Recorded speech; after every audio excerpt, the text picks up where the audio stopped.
నమస్తే. Welcome to Suman TV. నేను పద్మిని. ప్రస్తుతంతో పాటు ప్రముఖ ఆధ్యాత్మికవేత్త, జ్యోతిష పండితులు, శ్రీదేవి శ్రీ విద్యాపీఠం వ్యవస్థాపకులు, శ్రీ లక్ష్మీ గణపతి ఆలయ నిర్వాహకులు, శ్రీ విద్య ఉపాసకులు, తేరాల సుబ్రహ్మణ్య శాస్త్రి గారు మనతో పాటు ఉన్నారు. మాట్లాడదాం. నమస్కారం అండి. నమస్తే అమ్మా. తెలంగాణ ప్రాంతంలో మొట్టమొదటిసారి స్వర్ణాలయం రాబోతోంది. ఆ ఆలయం సంకల్పం ఎలా వచ్చిందనేది లాస్ట్ వీడియోలో మీరు చెప్పడం జరిగింది. అవును. అయితే ఇవాల్టి ఈ ప్రశ్న ఏమిటంటే నాది, ఈ ఆలయం మరి నిర్మాణకి సంబంధించి రకరకాల యాగాలు గానీ, క్రతువులు గానీ ఖచ్చితంగా ఉంటాయి. ఏమేమి క్రతువులు ఉండబోతున్నాయి? అలాగే మన భక్తులు భాగస్వాములు అవ్వాలి అనంటే వాళ్ళు ఏం చేయాల్సి ఉంటుంది? ఇవన్నీ ఒక్కసారి చెప్పండి. తప్పకుండా అమ్మా. ఈ అమ్మవారి యొక్క రాజశ్యామల సహిత దశమహావిద్య స్వర్ణ దేవాలయ నిర్మాణ మహాసంకల్పం పూర్వజన్మ సుకృత ఫలితం. రుణానుబంధ రూపేణ పశుపత్ని సుతాలయ. ఒక దేవాలయానికి సేవ చేయాలి అన్నా, బంధువులు కలవాలి అన్నా, పశుపత్ని సుతాలయ భార్యాభర్తలు అవ్వాలన్నా, పిల్లలు కలగాలన్నా, ఇవన్నీ కూడా రుణానుబంధ రూపేణ అన్నీ ఏర్పడుతూ ఉంటాయి. అలానే ఈ కార్యక్రమంలో ఎవరైనా భాగస్వాములు కావాలి అంటే అది నిజంగా ఈ స్వర్ణ దేవాలయ నిర్మాణానికి సంబంధించిన దాంట్లో ఇంటికొక పువ్వు ఈశ్వరుడికి ఒక మాల అన్నట్లుగా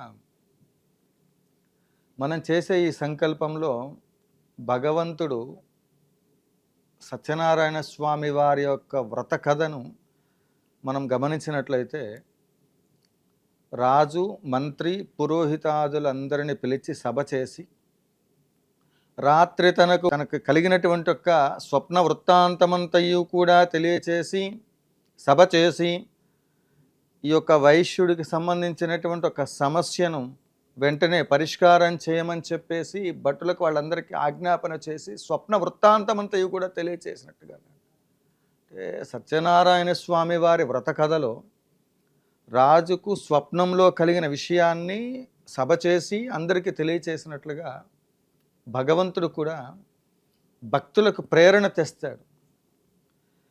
ఈ వీడియో చూడాలని, వాళ్ళకి ఆ వీడియో చూసిన వెంటనే ఇందులో భాగస్వాములు అవ్వాలని, ఆ సంకల్పం కలగటం కూడా దైవ సంకల్పం ఉంటేనే ఇది జరుగుతుంది. మీ ఇంట్లోనో నా ఇంట్లోనో ఏదైనా శుభ కార్యక్రమం జరిగితే మన బంధుమిత్రాదులకు ఆహ్వాన పత్రిక ఇస్తేనే వారు వస్తారు. కానీ యజ్ఞయాగాది క్రతువులకు పలానా చోట ఈ కార్యక్రమం జరుగుతుంది అని తెలిస్తే చాలు. యాగములకు ఇందులో సహస్రాధికముగా యాగములు చేసాం స్వర్ణాలయం పూర్తి అవ్వాలి అంటే. అందరూ అడుగుతుంటారు, గురుగారు ఇది సాధ్యమా అంటే, నా వెనకాత 4 ట్రస్ట్ బోర్డు మెంబర్లు ఉంటేనో, ఆ వ్యవస్థ నిలబెడితేనో ఇవాళ ఉంటారు, రేపు పొద్దున ఆ పదవీ కాలం అయిపోయిన తర్వాత ఎవరమైనా సరే ఆ పదవీ కాలము, ఈ శరీరం అనేటువంటి ఒక పదవీ కాలం అనేటువంటిది ఒకటి ఉంటుంది. ఈ శరీరం మొత్తం కూడా ఒక వైట్ పేపర్ లాంటిది. ఇది మొత్తం కూడా జననీ జన్మ సౌఖ్యానం వర్ధనికుల సంపదాం పదవీ పూర్వ పుణ్యానాం లిఖితే జన్మపత్రిక అని. మంచి పని చేసినా ఈ పేపర్ మీద చిత్రగుప్తుడు రాస్తూ ఉంటాడు, చెడు పని చేసినా రాస్తూ ఉంటాడు. ఈ రాసింది మొత్తం ఫుల్ఫిల్ అయిన తర్వాత పోస్ట్ బాక్స్లో ఎట్లయితే వేస్తామో తీసుకెళ్ళి దీన్ని అప్పుడు అడుగుతారనమాట. ఎవరు అడుగుతారు? సాక్షిభూతమైనటువంటి ఆ క్రతువు నిర్వహించేటప్పుడు ఈ సందర్భంలో దాన్ని ఉదాహరించకూడదు. కానీ యాగములు ఎందుకు చేయాలి, దాని యొక్క విశిష్టత ఏమిటి అనేది తెలుసుకుంటే మనం ఏంటనేటువంటిది అర్థమవుతుంది. యాగములు నిర్వహించేటువంటి ఒక కర్త మన ఇంట్లో మనకి ఎవరికైనా గ్రహ దోషాలు ఉన్నట్లయితే నవగ్రహాల దగ్గరకో చాతనైన రెమెడీస్ చేసుకుని పూజలు వ్రతాలు ఇవన్నీ చేసుకునే హోమాలు మన ఇంట్లో మనం ఆ శాంతి దోషాలు పోగొట్టుకుంటాం. అవునండి. కానీ ప్రకృతిలో ఉండబడేటువంటి ప్రతి ఒక్కళ్ళకి ఉండబడే దోషాన్ని తొలగించడానికి ఎవడు అంటే ఏమండి, సమాజాన్ని మారదు లోకం మారదు కాలం అని మనం వింటూ కుదరదు. అలాంటప్పుడు ఈ ప్రకృతిని పట్టి పీడిస్తున్నటువంటి ఒక అనేక రకాల భూతగణాలు అనేటువంటిది ఉంటాయి. ఎలా కరోనా సమయంలో అనేక మంది వాళ్ళు తెలిసి తెలియకో మరి అవకాశం లేకనో గతించిన వాళ్ళకి చేయలేరు. అలాంటప్పుడు ఆ ఉత్తమ గతులు సంప్రాప్తింపబడడానికి చేయవలసిన క్రతువులు చేయలేకపోతే, వాళ్ళకి ఉత్తమ గతులు లభించకపోతే ఇక్కడ ఉన్నటువంటి వాళ్ళకి వాళ్ళు తెలియచేస్తూ ఉంటారు. స్వప్న రూపంలోనో కష్టాల రూపంలోనో వాళ్ళు అనుకుంటూ ఉంటారు, భక్తులు మాకు ఇన్ని కష్టాలు వస్తూ ఉన్నాయి, దానికి కారణము ఆ దేవుడికి చేయలేదనో, లేకపోతే మా గ్రహచారం బాగోలేదనో, ఇంకోటి అనుకుంటూ ఉంటారు. కానీ అది కాదు. ఈ పితృ సంబంధమైనటువంటివి కూడా కొన్ని ఉండే అవకాశం ఉంటుంది. వాటన్నిటిని కూడా పూర్తి స్థాయిలో నివారణ చేయడానికి యజ్ఞకర్త యజ్ఞోపవీతం లోకక్షేమార్థం ఇంకొకటి ధరించి, తద్వారా యాగానికి సంబంధించిన సంకల్పానికి కంకణం ధరించి, ఈ సృష్టిలో దశ దిశల రక్షణ రావడానికి కావలసిన అనుష్ఠానం, ఒక యాగం చేయాలంటే ఇవాళ రేపు 4 సమిధలు, ఆవు నెయ్యి ఇవి దొరికితే, వనమూలికలు దొరికితే తీసుకొచ్చి 2-3 గంటల్లో హోమం చేయటమే కదా, దాన్నే యాగం అనొచ్చు కదా అంటే కాదు. ఒక యాగం, రాజశ్యామల అమ్మవారిది యాగం చేస్తున్నాము అంటే ఆ మంత్రానికి సంబంధించిన బీజాక్షరాలని అక్షర లక్షలు నేను అనుష్ఠానం చేయాలి. చేస్తే తప్ప యాగం చేసే అర్హత ఉండదు. లేదు. గంటకు 300, 2 గంటలకు 600, 4 గంటలకు 1200 సార్లు జపం చేస్తే 4 గంటలకి 1200 సార్లు చేయగలిగితే, అందులో అక్షర లక్షలు చేయాలంటే వాడు ఎప్పుడు ఉపాసన చేయాలి? అసలు శ్రీ విద్యలోకి వీడు ఎప్పుడు రావాలి? ఎప్పుడు వస్తే ఈ అనుష్ఠానం వస్తుంది? ఆ వచ్చిన దాన్ని వీడు అక్షర లక్షలు చేసి మంత్రసిద్ధిని పొందేది ఎప్పుడు? దానికి సంబంధించిన దశాంశమైన క్రతువులు నిర్వహించేది ఎంతమంది? ఇవన్నీ చేయకుండా ఈ దేవతలకు సంబంధించిన దాంట్లో మందుల షాప్లోకి వెళ్తే అనేక రకాల మందులు ఉంటాయి. డాక్టర్లు నిర్ణయిస్తారు, ఆ వైద్యులు చెప్పిన దాని ప్రకారంగా వేస్తే అది పనిచేస్తుంది. అట్లనే యాగము అనేటువంటిది ఏంటంటే, అసలు ఆ వైద్య శాస్త్రానికి సంబంధించిన అంశం అవ్వచ్చు, ఆర్థికపరమైనటువంటి ఒక అంశం అవ్వచ్చు, శాంతి భద్రతలకు సంబంధించిన అంశం అవ్వచ్చు, ఒక వ్యక్తి జీవితం అయి ఉండవచ్చు. ఎంతోమంది వారి ప్రాణాపాయ స్థితిలో ఉన్నటువంటి వాళ్ళని యాగం చేసిన తర్వాత వాళ్ళ జీవితం అగమ్య గోచరం ఉన్నటువంటి వాళ్ళని ఎందరినో ఉద్ధరింప చేసినటువంటి ఒక క్రతువు యాగం. అది లేకుండా ఋషులు యాగాలు చేయలేదు. అక్కడ దాకెందుకు, ఇక్కడ మన రామాయణంలోకి వెళ్ళినప్పుడు లవకుశులు ఇద్దరు కనిపించారన్నప్పుడు సీత అమ్మవారికి వాల్మీకి మహర్షి చెప్పాడు, ఇక్కడ శిష్యులు అందరూ ఉన్నారు, ఆ తామర పుష్పాలతో లలితా సహస్రనామం స్తోత్రపారణ చేస్తూ అమ్మవారికి అర్చన చేయమని చెప్తే, శ్రీరామచంద్రమూర్తితో లవకుశులు ఇద్దరు యుద్ధం చేస్తూ ఉంటే రామనామ జపం చేత వారిని, హనుమంతుల వారిని తీసుకొచ్చి అక్కడ ఆ యొక్క యుద్ధంలో నుంచి రామనామ జపంతో హనుమంతుల వారిని పక్కకి తీసుకొచ్చి ఆశ్రమంలోకి తీసుకొస్తారు. అప్పుడు సీతమ్మవారిని చూడగానే, అమ్మా సీతా తల్లి ఇక్కడున్నావా తల్లి, అక్కడ ఇలా యుద్ధం జరిగిపోతుందంటే వెళ్ళొద్దు అనకుండా చెప్పినా కూడా వినకుండా ఆ మహాతల్లి బయటికి వెళ్ళిన వెంటనే వచ్చిన పరిస్థితులు ఏంటంటే మనకు తెలుసు. కాబట్టి ఒక సంకల్పం సిద్ధించాలనుకున్నప్పుడు దానికి సంబంధించిన నియమాలు, యాగశాల, మంత్రశాస్త్రానికి సంబంధించినటువంటి అన్నీ కూడా పూర్తి స్థాయిలో అక్షర లక్షలు సంవత్సరం పాటు జపం చేస్తే, మాఘమాసంలో పూర్ణావతి అయిపోయిన తర్వాత ఒక నెల రోజులే నేను రెస్ట్ తీసుకుంటాను. మిగిలిన కాలం మొత్తం కూడా రామేశ్వరము ఆయా క్షేత్రాల్లోకి వెళ్ళి అనుష్ఠానం చేసుకొని మరలా యాగం సమయానికి ఇట్లా సహస్రాధికంగా యాగాలు చేశాం. ఇలా చేసినప్పుడు ఆ సంకల్పం సిద్ధించాలంటే ఆ సంకల్ప బలంతో స్వర్ణాలయం అవుతుంది. అందుకే నలుగురు ఉన్నదానికంటే మన వెనకాతలు ఎవరున్నారంటే ఆ దైవశక్తి ఉంది అనేది నమ్మినటువంటి వాడికి ఎప్పటికైనప్పటికీ కూడా ఆ భగవత్ అనుగ్రహం చేత సంకల్పించిన కార్యక్రమాలు అవుతాయి. అంటే ఒక స్వర్ణాలయం 50 రూపీస్ జేబులో లేని సుబ్రహ్మణ్య శాస్త్రి స్వర్ణాలయం కట్టాలని సంకల్పం చేసినప్పుడు, ఒక జీవితంలో మీరు కారు కొనుక్కోవాలా, ఇల్లు కొనుక్కోవాలా, మీ పిల్లల చదువుకు డబ్బు కావాలా, లేకపోతే ఆరోగ్యం కోసమా, మీరు సంకల్పం స్పష్టంగా చేయండి, అమ్మవారు ఖచ్చితంగా వరం ఇస్తుంది. కాబట్టి ఆవిడ పేరే అందులో రాజశ్యామల, రాజుకు ఉండబడే లక్షణాలన్నీ ఉంటాయి. సాక్షాత్ లలితా మహాత్రిపుర సుందరి పరాభట్టారికి అమ్మవారే కలియుగంలో వరాలు తీర్చుకోవడానికి వారాహి అమ్మవారినేమో దండినిగా, శ్యామల అమ్మవారిని మంత్రినిగా ఇచ్చింది. ఎలాంటి శత్రుబాధలున్న ఆవిడ్ని ఎందుకు రాజశ్యామల ఆరాధన చేయాలంటే, మనకు ఉండబడేటువంటి ఒక ఆస్తిపాస్తులు, కీర్తి ప్రతిష్టలు ఇవన్నీ కూడా మనల్ని రక్షించడానికి ఆ మంత్రశాస్త్రం ఉపయోగపడుతుంది. మంత్రం మననేతి రక్ష. మనం ఇవేవి చెయ్యం.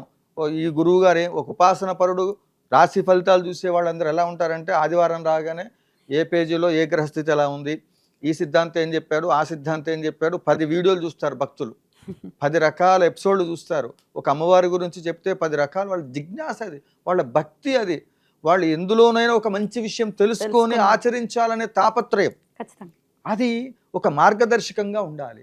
అలా ఆ మార్గంలో మనం ఈ విషయంలో రాజశ్యామల స్వర్ణాలయం విషయంలోకి వెళ్ళినప్పుడు పూర్తి స్థాయిలో ఈ యాగంలో భాగస్వాములు అవ్వటానికి పిలిచినా పిలవకపోయినా ఈ వీడియో చూసినటువంటి వాళ్ళు అదృష్టవంతులు. ఖచ్చితంగా. అమ్మవారి యొక్క అనుగ్రహం, స్వర్ణాలయ నిర్మాణము అనేటువంటిది అమ్మవారు చేసుకుంటుంది. మనమెవరం? నేనెవరిని? సుబ్రహ్మణ్య శాస్త్రి అనే వ్యక్తి నాన్ సెన్స్, ఇక్కడ అసలు ఆ ప్రసక్తేలే. అమ్మవారే ఆ సంకల్పాన్ని తీర్చిదిద్దుకుంటుంది, అమ్మ చేయించుకుంటుంది. సేవలో నేను చేస్తున్నా, మీరు చేయండి, మనం అందరం కలిసి ఆ ఆలయాన్ని రాబోయే తరాలకు ఇద్దాం ఆస్తిపాస్తులుగా. ఖచ్చితంగా. అయితే పిల్లలకి 11 లక్షల కొబ్బరికాయలతో కూడా హోమాన్ని ఒకటి సంకల్పించారు. దాని గురించి ఒక్కసారి ఈ చెప్పండి. 11 లక్షల కొబ్బరికాయలు ఎందుకు అంటే, ఇక్కడ ఒక్కొక్క విద్యకు సంబంధించి 1,00,000, రాజశ్యామలకు 1,00,000, బగలాముఖికి 1,00,000 హోమంలో వేస్తారా? హోమంలో ఈ డైరెక్ట్ గా కొబ్బరికాయలు? వేస్తాము. ఇలా వేసేటప్పుడు ఈ కొబ్బరికాయలు ఎవరైతే ఇస్తారో, మన ఇంట్లో ఎంతమంది అయితే ఉంటారో అమ్మ, ఒక 5గురు ఉన్నాం అనుకోండి. 5గురు కలిసి 5గురు పేరుతోటి 5గురు కొబ్బరికాయలు వాళ్ళ కుటుంబం శ్రేయస్సు కోసం అని చెప్పి ఆ కొబ్బరికాయలను వాళ్ళు సమర్పిస్తే, ఇక్కడ గురువుగారు ఇంత పెద్ద స్వర్ణాలయం అంటున్నారు, మరి ఆ పేరుకు తగినట్టు కటౌడు తగ్గట్టుగా మా ఆస్తులు ఏమైనా రాసి ఇవ్వాలంటే అవేం అక్కర్లా. మీరు ఇంట్లో పూజ చేసుకునేటప్పుడు గురువుగారు సంకల్పం చేశారు, సుబ్రహ్మణ్య శాస్త్రి, మనం అందరం కలిసి ఆ గుడి పూర్తవ్వాలని దండం పెట్టుకొని ముందు యాగానికి అమ్మవారు తృప్తి చెందడానికి కావాల్సిన యాగద్రవ్యాలు ఇవ్వండి, అమ్మవారి శక్తిని తెచ్చుకుందాం, అమ్మవారే అన్ని తెచ్చి అక్కడ పెడుతుంది. కాబట్టి ప్రతి ఒక్కళ్ళు కూడా 11 కోట్ల కుంకుమార్చన అన్నాం. అక్కడ రాజశ్యామలమ్మ వారికి 1 కోటి కుంకుమార్చన చేస్తే శాంతి కోసం 1,00,000 కొబ్బరికాయలు ఆహారంగా ఇస్తాం. హోమంలో బగలాముఖికి 1 కోటి కుంకుమార్చన జరిగితే మళ్ళీ 1,00,000 లక్ష.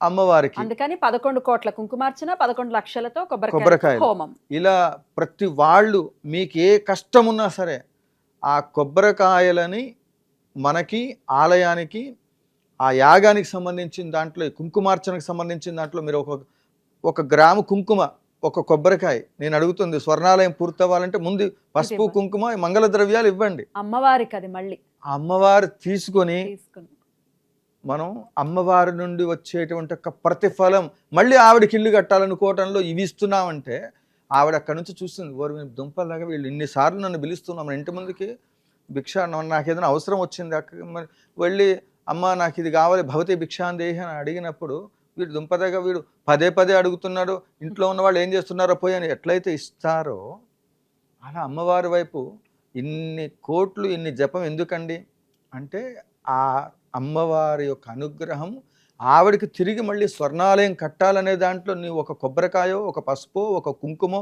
నీ కష్టపడిన దాంట్లో నుంచి నిత్యంచ శాశ్వతంచ ధ్రువమక్షరం పరమం పదమైనటువంటి ఒక మహోత్తరమైన కార్యక్రమంలో నీకు చేతనైంది ఇమ్మంటున్నాం. యాగానికి కూడా కూర్చుంటే ఎంత కట్టాలని అంటే ఈ కార్యక్రమం సంకల్పం చూసి మీకు ఏది చేతనైనా స్వామివారికి అమ్మవారికి సంబంధించిన ట్రస్ట్, శ్రీదేవి శ్రీ విద్యాపీఠం ట్రస్ట్ ద్వారానే పంపించండి. ప్రతి రూపాయి రసీదు పాస్ చేసుకోండి. తర్వాత దానికి సంబంధించిన రాజపోషకులు, మహారాజ పోషకులు, విగ్రహదాతలు వీళ్ళందరూ కూడా అమ్మవారికి విరాళం ఇచ్చేది ఎందుకు, దేవాలయ నిర్మాణాల కంటే ఇంట్లో పూజ చేసినా చేసుకోకపోయినా ఈ ఆలయానికి విరాళాలు ఇవ్వటం వల్ల వీళ్ళకి అనంతమైన పుణ్యం, నిత్యార్చన ఫలితం వాళ్ళకి వస్తుంది. అందువల్ల ప్రతి ఒక్కళ్ళు ఇది చేయటం వల్ల ఏం జరుగుతుంది అంటే మీకుండబడేటువంటి ఒక సమస్త విధములైనటువంటి ఒక సంకల్పాలన్నీ సిద్ధిస్తాయి, నాది హామీ. ఎప్పుడండి, ఎప్పుడు జరగబోతోంది ఇది? రేపు జనవరి మాఘమాసంలో పాఠ్యమి నుండి సంకల్పం. ఈ మొత్తం సంఖ్య మనం 11 కోట్ల కుంకుమార్చన పూర్తవ్వాలి, 11 లక్షల కొబ్బరికాయలు రావాలి. అది డేట్, ఎండింగ్ డేట్ అమ్మ నిర్ణయం. ఈ ద్రవ్యం ఇచ్చింది అమ్మవారి దగ్గర నుంచి తొందరగా భక్తుల దగ్గర నుంచి కొబ్బరికాయలు, కుంకుమ ఇవన్నీ రావాలి, మంగళ ద్రవ్యాలు. అమ్మవారు ఏంటంటే ఇప్పుడు 16 అడుగుల విగ్రహం యాగశాలలో, ఆవిడకి అంత ఆహారం సమర్పణ చేయాలి. అందుకే ఇంట్లో కూడా విగ్రహాలు వాటి పెట్టుకున్నప్పుడు ఏంటంటే ఖచ్చితంగా ప్రామాణికంగా ఆహారం పెట్టాలి, పెద్ద పెద్ద ఉంటే. అలాంటప్పుడు ఇప్పుడు మనం ఆ సంకల్పం పెడుతున్నాం, కోరికను అనుసరించి సంకల్పం. అంటే భగవంతుడికి కూడా ఇన్ని చేయాలండి అంటే ఖచ్చితంగా మన కామ్యం సిద్ధించాలంటే దానికి తగినటువంటిది శాస్త్ర ప్రామాణికంగా అన్ని ఆచరించాలి. అద్భుతం అండి, చాలా మహోత్కృష్టమైనటువంటి కార్యక్రమాన్ని సంకల్పించుకున్నారు. మరి ఇట్లా మీ కుటుంబానికి సంబంధించి మీరు పంపించాలి, ఎలా పంపించాలి అనుకుంటే స్క్రీన్ మీద కనపడుతున్నటువంటి నంబర్లకి కాంటాక్ట్ చేయండి మరిన్ని వివరాల కోసం. చాలా చాలా కృతజ్ఞతలండి, చాలా చక్కగా మాకు తెలియజేశారు. నమస్కారం అండి. నమస్తే అమ్మా.